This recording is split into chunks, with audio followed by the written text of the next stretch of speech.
मेरा पिछले 4 साल का 20 डेज प्लेज का एक्सपीरियंस और पिछले 13 साल का ओवरऑल टीचिंग एक्सपीरियंस, जहां पे मैंने being a head of department young age में लेकर एक बेसिक टीचर की तरह सब कुछ करके देख लिया। मैंने अपना ये एक्सपीरियंस इन 3 स्टूडेंट्स पे लगाया सो दैट मैं तुम्हारा टाइम बचा सकूं और तुम्हें ये पूरी बुक्स जो है वो पढ़नी ना पड़े, बोरिंग ना लगे और कुछ इंटरेस्टिंग भी हो जाए। मैंने कुछ नहीं किया, एक बीएसटी की मीम बुक डेवलप की। ये पूरी की पूरी टर्म 1 की बुक से तुम 3 घंटे के अंदर अंदर अपना पूरा बिजनेस स्टडीज का टर्म 1 का सिलेबस कंप्लीट कर सकते हो, और वो भी हंसते हंसते, क्योंकि इसके अंदर वो पूरे मीम्स दिए हुए हैं जिससे तुम हर एक चीज रिलेट कर सकते हो। प्लस तुम्हें इससे सारे एमसीक्यूज और असर्शन रीजंस बनेंगे, बिकॉज मैंने वो सारी चीजें पॉडकास्ट में कवर की है, ना कि ये बुक के सहारे बैठा हूं मैं। तो अगर तुम सपोर्ट दिखाना चाहते हो तो जाओ, अमेजन का लिंक मैंने डिस्क्रिप्शन में दिया हुआ है, तुम्हारा टाइम बचेगा, तुम्हें रीड करने की जरूरत नहीं है, तुम्हें सिर्फ बुक खोलनी है, पॉडकास्ट सुनना है और 2-3 घंटे में तुम्हारा पूरा टर्म 1 का सिलेबस कंप्लीट। डिस्क्रिप्शन में लिंक है, सपोर्ट दिखा देना।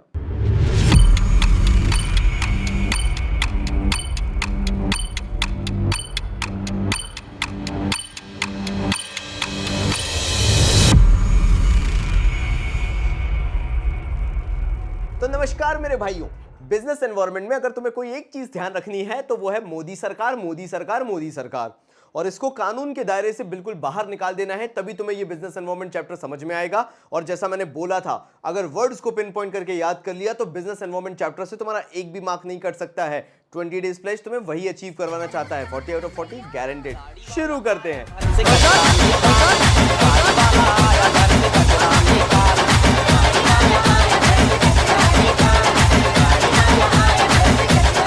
अब आखिर बिजनेस एनवायरनमेंट किन चीजों से मिलकर बनता है, एक बार डिस्कस कर लेते हैं। देखो यार, फोर्सेस और इंडिविजुअल सबसे पहले मैं तुम्हें समझाता हूं।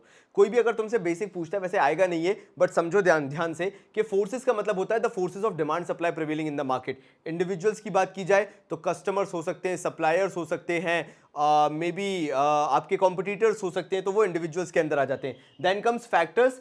फैक्टर्स को बहुत अगर रॉ बताऊं, बहुत बेसिक तरीके से बताऊं, तो factors can be anything.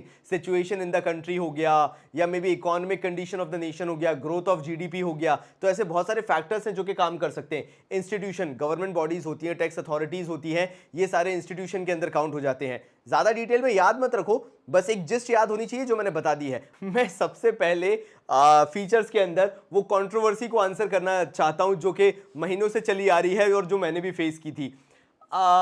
Totality of external forces. क्या बिजनेस एनवायरनमेंट के अंदर इंटरनल फोर्सेस भी आते हैं? कहने को इंटरनल भी होते हैं, एक्सटर्नल भी होते हैं। कहने को माइक्रो एनवायरनमेंट भी होते हैं, मैक्रो एनवायरनमेंट भी होते हैं। बट मैं अभी उन पे कंट्रोवर्सीज पे बात नहीं करूंगा। लेकिन अगर तुम्हें सीबीएसई का क्वेश्चन आता है, बोर्ड का क्वेश्चन आता है, you always have to say it is the totality of external forces. ये सारे एक्सटर्नल फोर्सेस मिला के होते हैं sum total of the forces factor external to the business environment. सीधी बात ये है, बिजनेस एनवायरनमेंट बनता ही उन चीजों से है, उन सिचुएशन से है जिनको बिजनेस खुद कंट्रोल नहीं कर सकता है। These are the factors, these are the situations which business can not predict, उसके लिए पहले से प्रिपेयर नहीं हो सकता है। देन दो तरह के आते हैं। अब मैं इसमें भी तो आ जाऊं, स्पेसिफिक एंड जनरल फोर्सेस। देखो, मैंने बहुत सारी बुक्स पढ़ी हैं और मेरा अल्टीमेट काम यही है, जो अभी तुम 4 घंटे यहां से स्टडी करना चालू करते, या मे बी जैसे बोलते हैं कि तुम रिसर्च वर्क अपना चालू करते, ढूंढना चालू करते क्या सही गलत है, मैं वो बचा लेता हूं। स्पेसिफिक फोर्सेस कहीं कहीं इंटरनल फोर्सेस भी दिए हुए हैं, माइक्रो एनवायरनमेंट भी दिया हुआ है। जनरल फोर्सेस जो होते हैं उनको एक्सटर्नल एनवायरनमेंट बताया गया है और उनको मैक्रो एनवायरनमेंट भी बताया गया है। अगेन एक बार फिर से सुन लो, अच्छा लगा मुझे बोलने में, मेरी घंटों की मेहनत है। स्पेसिफिक फोर्सेस की बात की जाए, these are internal forces as well as micro environment. General forces की बात की जाए, दीज आर एक्सटर्नल एनवायरनमेंट्स, और मैक्रो एनवायरनमेंट का भी नाम इन्हें दिया जाता है। देखो, बात करता हूं स्पेसिफिक फोर्सेस की। स्पेसिफिक फोर्सेस में आ जाते हैं आपके इन्वेस्टर्स, कॉम्पिटिटर्स, कस्टमर्स। ये वो लोग हैं जो डायरेक्टली बिजनेस से कहीं ना कहीं एसोसिएटेड हैं, इनका कहीं ना कहीं बिजनेस पे इंपैक्ट पड़ता है। डायमेंशंस ऑफ बिजनेस एनवायरनमेंट के अंदर ये नहीं आते हैं, मैं पहले ही बता दूं। डायमेंशंस ऑफ बिजनेस एनवायरनमेंट के अंदर टोटलिटी ऑफ एक्सटर्नल फोर्सेस ही आते हैं। तो ये सिर्फ तुम्हारी रीडिंग पर्पस के लिए कि माइक्रो एनवायरनमेंट होता है ये, और ये इंटरनल फोर्सेस होते हैं जो बिजनेस को डायरेक्टली इंपैक्ट करते हैं, टू अ सर्टेन एक्सटेंट इनको कंट्रोल किया जाता है, ये पता होना चाहिए। लेकिन जब भी तुमसे बिजनेस एनवायरनमेंट का कोई वेग क्वेश्चन पूछ ले, जिसमें तुम्हें समझ में ही नहीं आ रहा है इंटरनल एक्सटर्नल फलाना ढिमका क्या बात कर रहे हैं, business environment is all about totality of external forces. तुम्हारा काम बचा लिया मैंने। जनरल फोर्सेस होते हैं बिजनेस एनवायरनमेंट के अंदर, तभी तुम कहीं पे भी डायमेंशंस पढ़ोगे तो डायरेक्टली इनडायरेक्टली किसका इंपैक्ट पड़ता है? सिर्फ जनरल फोर्सेस का। जनरल फोर्सेस के अंदर आते हैं social, political, legal, technological and economic environment इसके अंदर का पार्ट बनते हैं। सारी चीजों को इंडिविजुअली एक्सप्लेन करूंगा, लेकिन ये जो तुम्हारे अंदर की दुविधा है ना, इसी 20 डेज प्लस यहीं पे बचाता है तुम्हें, कि जहां तुम्हें लगता है यार यही तो कंफ्यूजन था, वो हटाना है। एक लास्ट बार बोलना चाहूंगा, मेरी आंखों में देखो, स्पेसिफिक फोर्सेस को आप इंटरनल फोर्सेस भी बोलते हो और माइक्रो एनवायरनमेंट भी बोलते हो। जनरल फोर्सेस को आप एक्सटर्नल एनवायरनमेंट बोलते हो और मैक्रो एनवायरनमेंट भी उसको नाम देते हो। ये कहीं पे नोट कर लेना, क्योंकि अगर गलती से भी इसका कोई क्वेश्चन घुमा के भी आ गया केस स्टडी में, असर्शन रीजन में, तुम्हें एटलीस्ट ऑलरेडी पता है, मैंने उसको बता दिया है। मैंने बहुत सारी बुक से रिसर्च करके ये निकाला है, तो मेरे को श्योरिटी चाहिए थी कि मैं जब तुमको कन्वे करूं तो तुम्हारा दिमाग भी उसे एक्सेप्ट कर पाए। और बिजनेस एनवायरनमेंट, ये जो जनरल फोर्सेस है, इससे क्यों बनता है? क्योंकि ये वो इंपैक्ट है जिसको कोई भी बिजनेस ऑर्गेनाइजेशन कंट्रोल नहीं कर सकती है। इनको तो to a certain extent controlling power होती है, हम मैनेज कर सकते हैं, मैनिपुलेट कर सकते हैं, but general forces they are completely outside the control of the business environment. तो इनको कंट्रोल करने की कोशिश आप कर ही नहीं सकते, बिकॉज ये इतने मैक्रो लेवल पे होते हैं, पूरे इंडिया को अफेक्ट कर रहे हैं, तो आप अकेले उसको कैसे कंट्रोल करोगे एज अ बिजनेस? अब मैं तुम्हें बिजनेस एनवायरनमेंट के कॉन्टेक्स्ट में समझाना चालू करता हूं कि ये इंटर रिलेटेड फोर्सेस और फैक्टर्स के बीच क्या होती है। देखो, फोर्सेस तुम्हें पता है, सोशल, लीगल, टेक्नोलॉजिकल, पॉलिटिकल, ये सारे फोर्सेस होते हैं। फैक्टर्स क्या होते हैं? टेक्नोलॉजिकल डेवलपमेंट कितना हो रहा है, क्या टेक्नोलॉजी अडॉप्ट की जा रही है, क्या सोशल कल्चर चल रहा है, क्या एनवायरनमेंट है, आज बिजनेस जिस जगह पे ऑपरेट कर रहा है, कल्चर, ट्रेडिशन, नॉर्म्स जिसको हम कहते हैं, दीज आर द फैक्टर्स जिसके बीच में बिजनेस को काम करना है। बैंकिंग सिस्टम कैसा है, इकोनॉमिक सिस्टम कैसा है, तो ये सारी चीजों की इंटर रिलेटेडनेस होती है।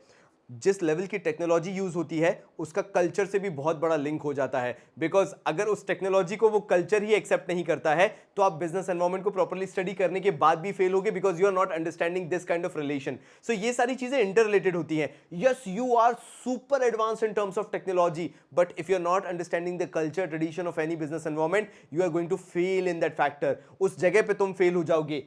ये रिलेशन एस्टैब्लिश करना बहुत जरूरी होता है। अगर बिजनेस एनवायरनमेंट को आपको प्रॉपर्ली स्टडी करना है, कस्टमर बेस को प्रॉपर्ली स्टडी करना है, देन आता है अनसर्टेनिटी। चलो, तुम्हें ये तो पता होगा बिजनेस एनवायरनमेंट रैपिडली चेंजिंग है। तुम कितनी भी कोशिश कर लो कि ठीक है, let's take good decisions, let's take good जो बोलते हैं ना प्लानिंग प्रोसेस, जिसके थ्रू हम जो भी एटलीस्ट अचीव करना चाहते हैं बहुत जल्दी अचीव कर लें। But the thing is, as soon as you feel something is certain, जब तुम्हें लगता है कि यार हाँ मैंने पकड़ लिया बिजनेस एनवायरनमेंट क्या कहना चाह रहा है, क्या करवाना चाह रहा है, उसी समय बिजनेस एनवायरनमेंट चेंज होना चालू हो गया। Because business environment changes rapidly. Customer की थिंकिंग, माइंडसेट कब चेंज हो जाए, कस्टमर एक चीज से दूसरी चीज पे कब शिफ्ट हो जाए, पता भी नहीं चलता है। और इसलिए बोला जाता है कि ये बिजनेस एनवायरनमेंट का एक ऐसा इंपॉर्टेंट फैक्टर है, अनसर्टेनिटी, जिसको सबको कोप अप करना पड़ता है। तभी बोला जाता है कि बिजनेस एनवायरनमेंट डायनामिक होता है। दैट मींस बिजनेस एनवायरनमेंट अपने आप में हाईली फ्लेक्सिबल होता है। अगर तुम ये देखो तो टेंशन मत लेना, ये सारे नोट्स तुम्हें पीडीएफ में मिल जाएंगे, तो कोई परेशानी नहीं है। और बिजनेस एनवायरनमेंट चेंज होता रहता है, जिसके कारण बिजनेस एनवायरनमेंट के तहत अनसर्टेनिटी किसी भी बिजनेस के लिए आ जाती है। देखो, दो चीजें मैंने तुम्हें बताई, uncertainty, that means you can not predict what is going to come. Then comes dynamic, okay आपने प्रिडिक्शन भी कर लिया है, बट बिजनेस एनवायरनमेंट तुरंत चेंज होने वाली चीजों में से है। इसके कारण बिजनेस एनवायरनमेंट बन जाता है। नेक्स्ट पॉइंट आता है कॉम्प्लेक्स। बिजनेस एनवायरनमेंट अपने आप में एक ऐसा कॉम्प्लेक्स प्रोसेस बन जाता है, बिकॉज सी अनसर्टेनिटी है, बिजनेस एनवायरनमेंट चेंज भी होता जा रहा है। Even if you come to a conclusion, you are not sure 100% about it कि जो तुम डिसीजन लेने जा रहे हो उसका सही इंपैक्ट पड़ेगा बिजनेस पे। ऐसे ना जाने मैं कितने ही बिजनेसेस के एग्जांपल दे सकता हूं जिन्होंने कुछ गलत सोच के कुछ गलत चीज लॉन्च कर दी एंड वो ड्रास्टिकली फेल हो गए। फोर्ड कंपनी अभी अभी इंडिया से गई है, तो तुम समझ सकते हो, even after doing everything right, building a good brand, building good quality products, standardisation करने के बाद भी they are still exiting India just because of one simple reason, they fail to understand the culture complexity of India, के India के लोग क्या चाहते हैं, कितने पेट्रोल प्राइसेस को लेके सेंसिटिव है, कितने वो प्राइसेस को लेके सेंसिटिव है। तो that makes business a very confusing process, difficult process to understand. And relativity last. देखो, आप कितनी भी कोशिश कर लो बिजनेस एनवायरनमेंट को समझने की, बट अगर आपने बिजनेस एनवायरनमेंट को इंडिया में समझा है तो इंडिया में इंप्लीकेशन बहुत अलग है in comparison to Japan, Korea, China और अमेरिका। वहां पे वो बिल्कुल डिफरेंटली एक्ट करेगा। So you can not say there is a proper way जिसके थ्रू आप बोल सको कि okay this is the way, ये बिजनेस एनवायरनमेंट ऐसे चलता है, ऐसे हर जगह ही चलता होगा। नहीं, हर जगह का कल्चर अलग है, टेक्नोलॉजी का यूसेज अलग है, application of these kind of principles, जो अभी 14 प्रिंसिपल्स वगैरह हम पढ़ के आए थे, उनका भी अपना अलग एक क्रिएटिविटी एस्पेक्ट है। आप कभी नहीं कह सकते कि बिजनेस एनवायरनमेंट हर कंट्री में, हर रीजन में, हर कल्चरल नॉर्म्स में सेम तरीके से मिलेगा। There will always be certain changes which you will see in business environment. मेरा फेवरेट पार्ट आ गया, पता है, इंपॉर्टेंस ऑफ बिजनेस एनवायरनमेंट। क्यों? बिजनेस एनवायरनमेंट होने के कारण सबसे पहला बेनिफिट आपको है फर्स्ट मूवर एडवांटेज। आप 100 बार करते हो चीजें, लेकिन एक बार आप इतने एक्यूरेट हो जाते हो जिससे मे बी कोई और करने की कोशिश भी कर रहा हो ना, तो शायद वो ना कर पाए, बिकॉज आपने फर्स्ट मूवर एडवांटेज ले लिया। मेरे हाथ में उसका बेस्ट एग्जांपल है एप्पल पेंसिल। मैं तुम्हें इसका इतना शानदार एग्जांपल दे सकता हूं। एप्पल ने सालों बिठा दिए, अपनी टीम को बिठा के करवाया, सॉफ्टवेयर डेवलप करो। ये जो हार्डवेयर रेस है ये एक टाइम तक रहेगी, आगे चल के software will be everything. Apple ने ऐसा इकोसिस्टम क्रिएट किया, ऐसा एक फनल क्रिएट किया जहां पे वो समझ चुके थे कि by the end of the day what will customer require. BlackBerry वो चीज समझ के भी इंप्लीमेंट नहीं कर पाए। BlackBerry was the heaviest competition for Apple. Apple मतलब कुछ भी नहीं था in comparison to that BlackBerry brand, जो ऑफिस कल्चर ब्रांड हुआ करता था। मुझे लगता था जिस दिन मैं कोट पैंट पहनूंगा, सूट पहनूंगा, मेरे हाथ में ब्लैकबेरी का मोबाइल फोन होना चाहिए। But that quickly shifted to Apple because Apple understood the potential, that first mover advantage, यानी फर्स्ट कम फर्स्ट सर्व वाला जो है ना फंडा, वो बिल्कुल क्लियरली इंप्लीमेंट होता हुआ दिखता है। एप्पल ने सॉफ्टवेयर की वैल्यू समझी, बाकी कोई भी ब्रांड बस यही फेल कर गया समझने के लिए। इसलिए आज एप्पल का इकोसिस्टम जो है जितना बड़ा है, उतना किसी और ब्रांड का कभी बन ही नहीं पाया। वार्निंग सिग्नल्स, देखो क्या होता है जब आप बिजनेस एनवायरनमेंट को पहले से ही प्रिडिक्ट कर चुके हो, आप जानते हो कि अर्ली वार्निंग सिग्नल्स क्या होने वाले हैं या आपके लिए क्या नेगेटिव जाने वाला है। आई स्टिल रिमेंबर, मेरे को बीच में ये जो आईपैड्स वगैरह आते हैं ना, ये टैबलेट्स आते हैं, मुझे इनकी वैल्यू नेग्लिजिबल लगने लगी थी। बल्कि मुझे तो ये लगने लगा था कि ये टैबलेट्स वगैरह अभी भी आते क्यों हैं, इनकी वैल्यू क्या है। But when I started using this technology, जब ये नोट्स बना रहा हूं या जो ये मैंने अभी तुम्हारे लिए नोट्स बनाए हैं, तब मुझे पता चला कि इनका क्या इंपैक्ट है। और वही होता है कंपनीज के साथ भी। कंपनीज जानती है कि कस्टमर कहीं ना कहीं बोर हो रहा है किसी चीज से, let's build up something like that जिससे कस्टमर को उसके अंदर वैल्यू ऐड दिखे। तो जहां मुझे लगने लगा था कि आईपैड्स की रिक्वायरमेंट नहीं है, वहीं कंपनीज रिसर्च में लग गई थी, let's make iPads more valuable. मतलब एप्पल जो था वो लग गया था let's make iPad more valuable, और उन्होंने वो ऑफिस कल्चर आईपैड्स में इंटीग्रेट करना चालू किया। और आज आईपैड्स हॉट केक्स की तरह सेल हो रहे हैं, वो तो तुम भी जानते हो। सो स्कैन करो एनवायरनमेंट को, पता करो कस्टमर क्या चाह रहा है क्या नहीं चाह रहा है, और उसके बाद इन थ्रेड्स को एनालाइज करके उस पर इंप्लीमेंटेशन करो कि कैसे आप चेंजेस लेके आ सकते हो। Manager come to know in advance for the coming threats due to scanning of the environment.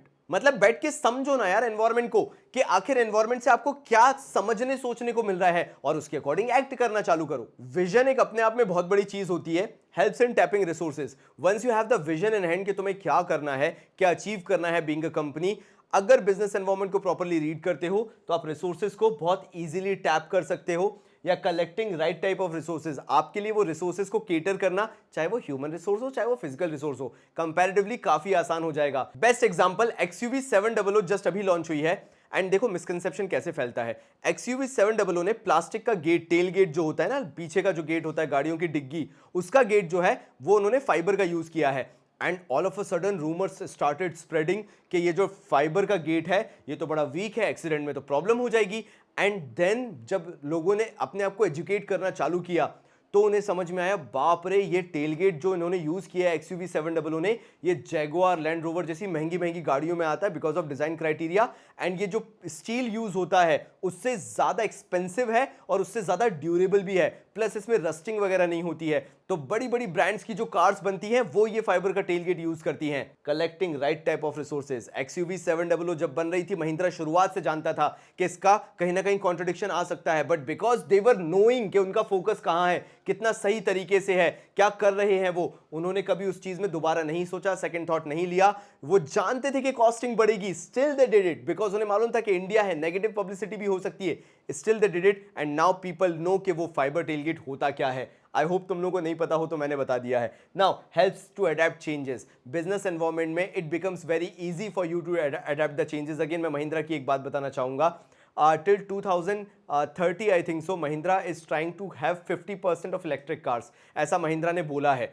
Now यहां पे क्या हो रहा है, अभी से पता चल चुका है कि आगे आने वाले टाइम पीरियड में, मतलब जब तुम लोग 30 की एज तक पहुंचोगे, 35 की एज तक पहुंचोगे, maximum cars will be electric cars. तो ये जो चेंजेस हैं ये कैसे पता चलते हैं? बिजनेस एनवायरनमेंट को स्कैन करके, क्या पॉसिबल रिसोर्सेज अवेलेबल हैं उनको पता करके, और अब ये पता चल चुका है कि पेट्रोल और डीजल जैसे स्केर्स रिसोर्सेज है जिसमें कॉस्ट भी बहुत हाई आती है, तो इलेक्ट्रिक कार्स को प्रमोट किया जाएगा and by 2030 maximum cars will be electric cars. और ये चीज कब कर सकते हो? जब आप बिजनेस एनवायरनमेंट को एक तरह से स्क्रूटनाइज कर रहे हो। मैं इसमें ज्यादा आगे नहीं जाऊंगा और ना ज्यादा डिटेल में जाऊंगा। प्लान्स एंड पॉलिसी मेकिंग अगर आपको करना है अंडर द बिजनेस एनवायरनमेंट, सीधी सीधी बात है, आप कोई भी प्लान बना लो, कोई भी पॉलिसी बना लो, आपको बिजनेस एनवायरनमेंट को ध्यान में रखना पड़ेगा, सो दैट आप कोई ऐसी पॉलिसी मेकिंग ना कर लो जो आपके अगेंस्ट में काम कर जाए। इंप्रूवमेंट इन परफॉर्मेंस मैंने वो बता ही दिया है, खैर पहले मैंने एक्सप्लेन कर ही दिया है, but analysing the business environment gives you an edge कि आप किस हिसाब से मार्केट को एनालाइज करके अपना बेस्ट प्रोडक्ट डिलीवर कर सकते हो या बेस्ट मार्केट गुडविल अचीव कर सकते हो by just delivering the right product at right time. Now coming to my favourite part, dimensions of business environment.